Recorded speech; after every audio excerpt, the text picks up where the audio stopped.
Man, things are getting weird in Pittsburgh. The Steelers just suffered another ugly loss, and now everyone is talking about it. Players, coaches, even the front office. Something is wrong inside that locker room, and everyone is noticing it after the allegations that just came out. Mike Tomlin and Hayward just spoke out and revealed something frightening. And honestly, Omar Khan's greatest quality has disappeared, and you'll understand what I'm talking about soon.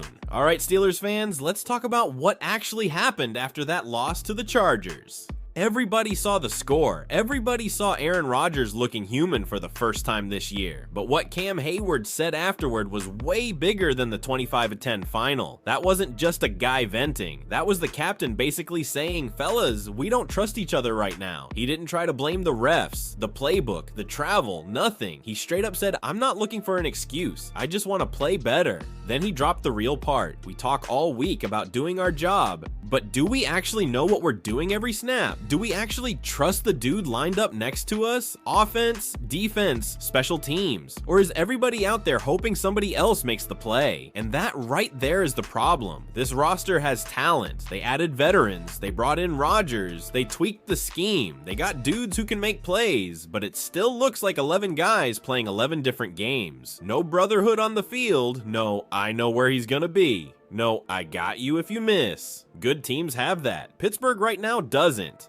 You saw it against LA. The offense couldn't stay on the field. Rodgers forced throws, held the ball, looked uncomfortable. Why? Because he didn't trust his options. Guys weren't separating, timing was off, and the second things started to go bad, the whole unit folded instead of rallying. That's what Cam was talking about. When a team is connected, one bad drive doesn't turn into 4. For the Steelers, it did. Defense wasn't innocent either. They had moments, but when the offense kept giving the ball back, you could almost feel the energy drain.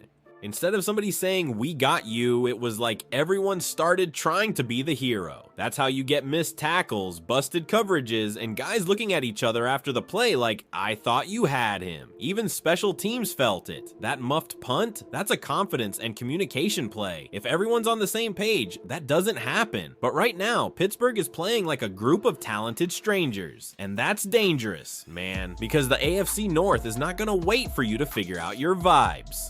If you thought Cam Hayward's words were strong, wait till you hear what Mike Tomlin said after that loss, because he just pointed the finger at his own offense. Alright, buckle up, because Mike Tomlin didn't hold back after that loss. You could feel it in the press room. The man was frustrated. Not the kind of frustrated that makes you scream. The kind that makes you realize something's really wrong. Tomlin looked straight at the cameras and basically said, yeah, our defense struggled, but it's not all on them. His exact words, the defense was just on the grass too long. We didn't convert enough third downs. Collectives and individuals wear down when you're not standing up. Translation, our offense flat out let the defense die out there. And honestly, he's right. The Steelers offense looked completely lost. Arthur Smith's unit couldn't sustain a drive if their lives depended on it. Only 221 total yards, 10 points, and one of those touchdowns came in garbage time. Rodgers got sacked 3 times. The offense went 2 for 11 on third down, and they turned the ball over 3 times. That is not just bad, that SU, lucky it wasn't a worse, bad.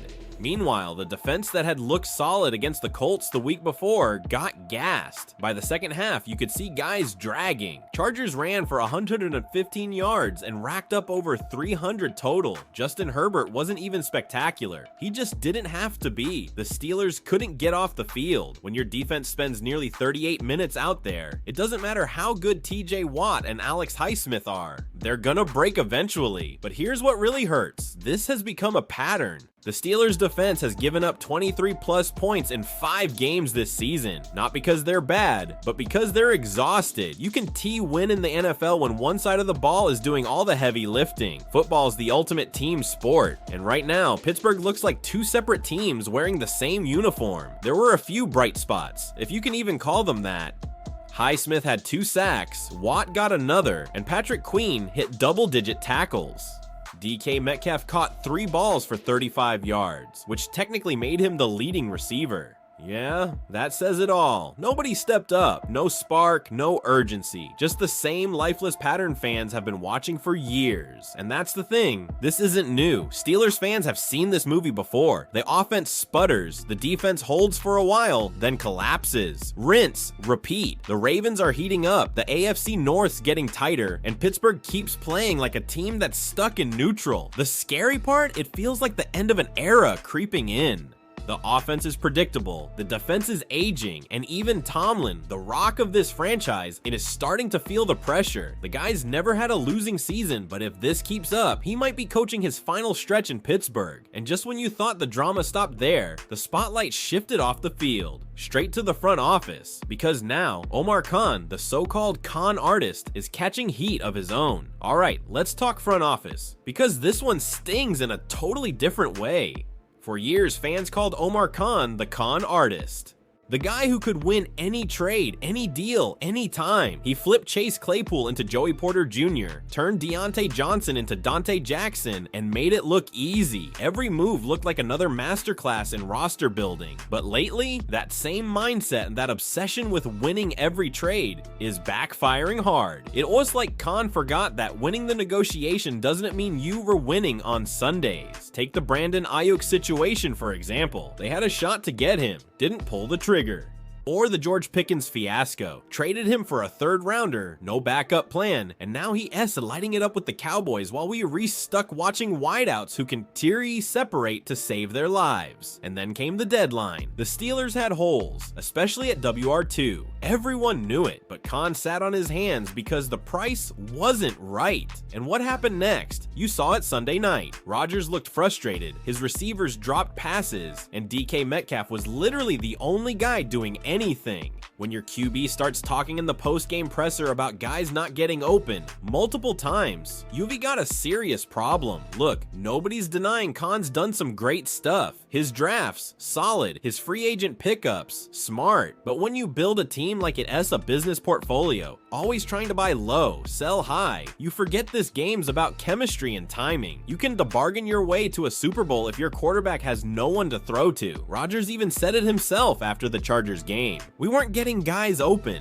I miss throws, yeah, but the timing's off. That's what happens when you don't give your QB enough weapons. DK Metcalf can't carry an entire passing game. Pat Freiermuth finally shows signs of life, but it's too little, too late. Calvin Austin drops balls. The rest of the room's invisible, and this all traces back to Khan's decisions. He's brilliant on paper, but football's not played on spreadsheets. The Steelers used to be the team that outworked and out-toughed everyone. Now they're the team that outthinks itself.